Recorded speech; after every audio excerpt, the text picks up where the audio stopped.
Now to a story that is everywhere on Facebook. A Texas teenager back home after being wrongfully detained. So this is getting reaction from lawmakers this morning. As you can imagine, a lot of people. Daybreak's Hannah Davis here. And Hannah, he spent almost a month in the custody of ICE agents. Yeah, there are a lot of questions, and I think that's part of the attention here. This is a story that's based right here in Texas, and it's making national headlines. Take a look at these right here. This is from the Washington Post. U.S. citizen freed after nearly a month in immigration custody. And then look at this headline right here. This is interesting. This is from the Bulwark, and this is a conservative publication decrying this, saying, "We jailed an American citizen for having brown skin." They're calling this racial profiling. So how did this happen? How did we get here? Here are the details.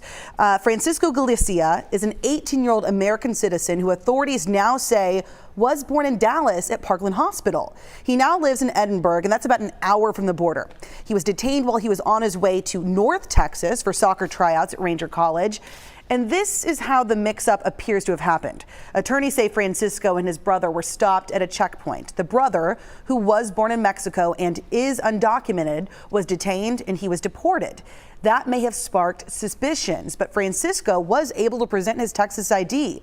That was not enough, though. Authorities then scanned his fingerprints, and an old tourist visa from Mexico popped up.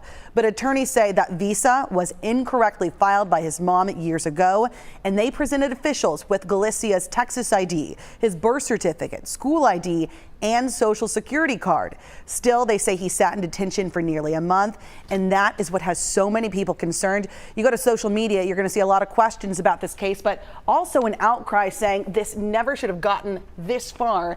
Tim Miller, he tweeted, "I'm happy Francisco Galicia is free. It is unconscionable he was imprisoned for so long. We cannot let the story be memory hold." My latest column right here.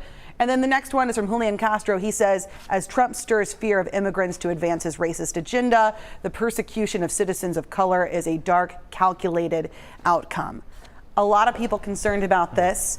You know, you look at the details and you understand maybe how he could have been withheld. When you look up that visa, his brother was not documented and he was deported.